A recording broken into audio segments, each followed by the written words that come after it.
Yo, what's up guys? It's Noah here, and in today's video, I'm going to be talking through some player props I like on Prizepicks for today's NBA slate on Friday, May the 23rd. We got Game 2 of the Eastern Conference Finals on Friday night, Knicks and Pacers. Crazy Game 1 that we had of this series, with the Pacers coming back. I mean, what an insane comeback. I think they were down like 15 with like 2.5 minutes left. Just something that you literally never see. Came back, forced overtime on a crazy shot from Tyrese Halliburton, wound up getting a win in overtime. Huge win for the Pacers. And we got Game 2 on Friday night. We'll see if the Knicks can bounce back here, kind of even up this series. But we're going to talk through some props that I do like for this game. Taking a first look at the board on Thursday night. Two early plays. We'll break down these plays. We'll talk about why I like them. Now, before we do get started, guys, make sure that, as always, if you enjoy these Prizepicks videos, you hit that like button down below. Hit that subscribe button as well. And if you guys are new to Prizepicks, and if you don't have a Prizepicks account, be sure to sign up. Use that promo code NOAH when you guys do sign up for Prizepicks with my promo code and place your first $5 lineup.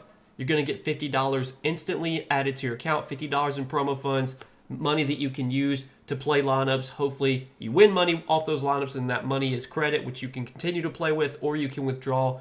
But this is an easy way to get that bankroll built up on Prizepicks, and you don't have to deposit a bunch of money. You can just deposit the minimum, and you'll still get those $50 worth of promo funds. So go sign up for Prizepicks, guys, and use that code NOAH if you have not yet.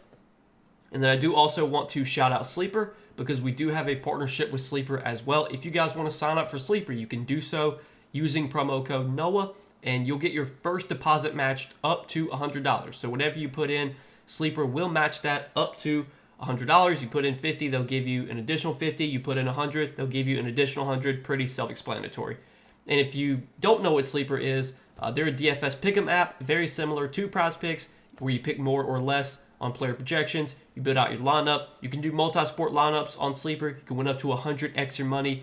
And another benefit to playing on Sleeper, they do a lot of promotions, a lot of discounts throughout the week. Always doing discounts when it comes to discounts on projections. They're giving out protected plays, giving out payout boost. So you can get access to all that, guys, when you do sign up for Sleeper and use promo code NOAH. But let's go ahead and talk about some plays that I like for this game on Friday night. Now, I do want to recap our plays from our video on Thursday night for Game 2 of the Western Conference Finals. We gave out 2 picks Thursday, hit one of our plays. The other play was a push, so technically didn't lose any money. I think it 1.5x payout, but we hit on Anthony Edwards over 8 field goals made, which was relatively sweat-free. Edwards had a big first quarter, big first half. I think he had 7. He had made 7 field goals in the first half, took a ton of shots, kind of like we expected, and went over his field goals made line. And then we took Lou Dort and Dante DiVincenzo combo prop. We took them to combine for more than 4 threes, and they finished with exactly 4 threes. So that play was a push. And both guys shot terribly too. I think Lou Dort shot 2 for 7 from 3. Dante DiVincenzo shot 2 for 6 from 3. And I want to say Dante DiVincenzo, like his minutes, he didn't play at all in the fourth quarter as well. Like really, it felt like getting a push there was super unlucky. I felt like that combo prop should have hit. Both guys shot the ball terribly, and we still got a push. But it is what it is. We'll take the win. We'll take the win from Thursday night. It's now back-to-back wins. We got to win on Wednesday. Got to win on Thursday. Let's see if we can get another win here on Friday. So looking at the 2 props I like for today, first prop we're going to take a look at is going to be a fantasy score prop. And we're going to go back to a play that we took on Wednesday. I like it again. Karl-Anthony Towns, we're going to take for more than 41 fantasy score. So pretty much everything that I said in Wednesday's video kind of applies to today. We saw Cat have a huge game in Game 1 of this series, 57.4 fantasy score. Even with overtime, that didn't really matter. He had still gone over this fantasy score line even before overtime. And something that we talked about, in the last video, this matchup is just so much better for Cat. Like Cat has had he's had 2 brutal matchups to start the playoffs. He had to face Detroit, a really tough matchup for centers. Jalen Duren been a really good rebounder, really good rim protector, really good defender this season. And it's just hard for centers to have really big games against Detroit. We saw Detroit do a pretty good job limiting production to centers during the regular season. And then last series, they played Boston, which is another just brutal matchup, probably one of the worst matchups you can get for centers. But now Karl-Anthony Towns gets a really good spot against the Pacers. The Pacers were a team that struggled on the glass. They're a team you can definitely beat on the boards. We did see Cat have 12 rebounds in game 1 of the series. And then the Pacers also struggle giving up points in the paint. I think during the regular season, they gave up the 5th most points in the paint. So it's just a really good matchup for Cat.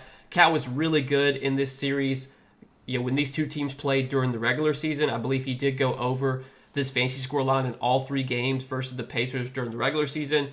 It's just a great matchup for him. He had 35 points, 12 rebounds, 2 assists, 1 steal, 1 block, just an all-around good game. And Cat, he's been really productive when he gets minutes. Now, Cat can sometimes lose minutes because he gets in foul trouble. Foul trouble has definitely been an issue for him in the playoffs so far.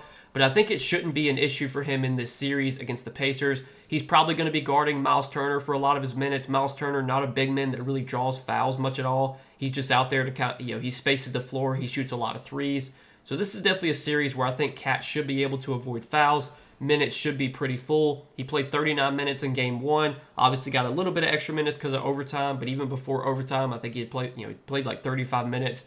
This is a pretty big game for the Knicks. I mean, they need to win this game. You don't want to go down 0-2, have to go to Indy down 0-2. So I expect some pretty heavy minutes for the main Knicks guys. I think Karl-Anthony Towns, if this game's competitive and he's not in foul trouble, I think Karl-Anthony Towns is playing like 35, 36 minutes, if not maybe more than that. You're going to give me 35, 36 minutes, if not more, from Cat in a good matchup. I feel pretty good about him getting 41 fantasy score.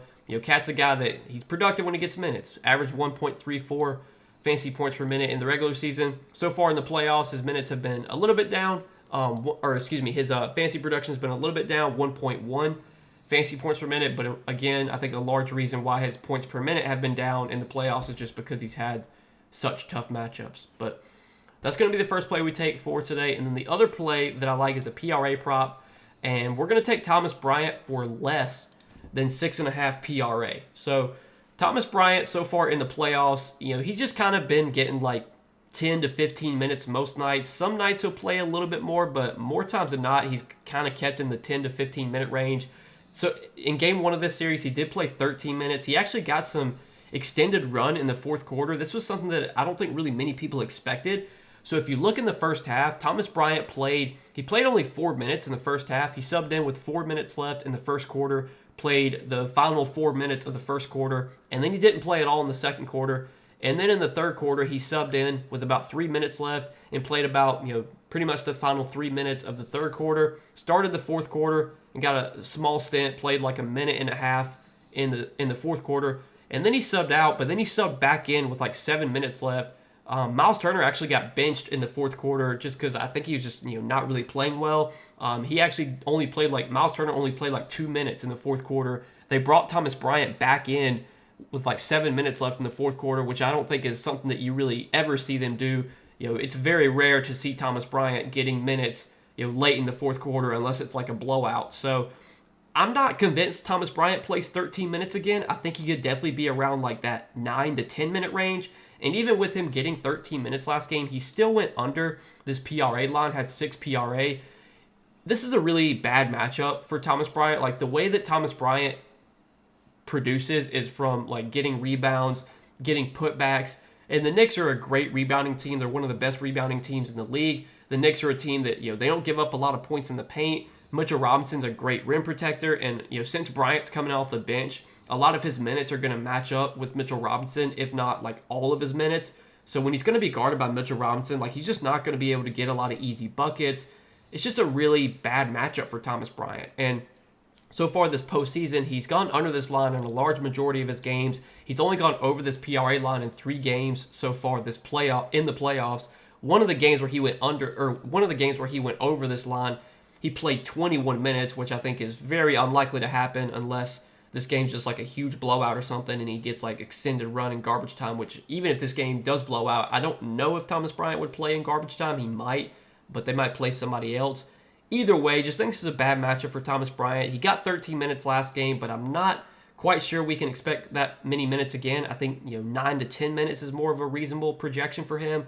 Again, he did get some extended minutes in the 4th quarter because Miles Turner got benched, but I'm not convinced that Miles Turner gets benched in the 4th quarter every game. I mean, Miles Turner actually played pretty well. He got off to a really hot start, but then he kind of cooled off in the second half. And even if Thomas Bryant does play like 13, 14 minutes again, it's not a guarantee that he gets 7 PRA, especially in this bad of a matchup. You look at the games so far this playoffs where he's played at least he's played at least 10 minutes. In the games where he's played at least 10 minutes, he's only had 1 PRA, 12, 7, 6, 5, 9.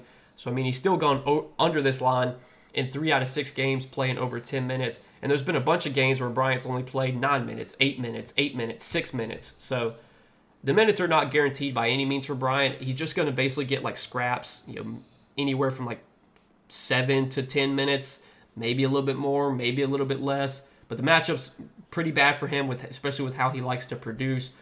So I think taking an under here on Bryant looks pretty good to me. Again, he went under this line with even with 13 minutes last game. I think 13 minutes is kind of the higher end for him.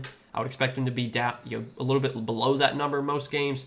I know the number is really low. It's obviously scary taking an under on such a low line because Bryant, he could sub in, get like a bucket, a couple rebounds, and then it just doesn't look like a great bet. Kind of like with the Luke Cornett under we took. I mean, Cornett subbed in that game and just started getting rebounds, buckets, and it was the under was dead in like 5 minutes. Hopefully that doesn't happen on Friday night. I do like this under on Bryant, and I think more times than not he probably plays around like 10-ish minutes, maybe less. Which if he plays 10 minutes or less, I feel pretty good about him going under 6.5 PRA. So those are the 2 props, guys, that I do like for today, for Friday, Game 2 of the Eastern Conference Finals.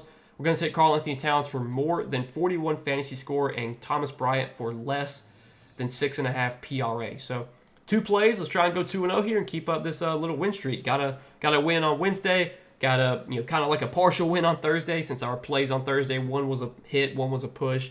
But we'll take wins even if it's like only a partial win. We'll still take it. Even just a 1.5x.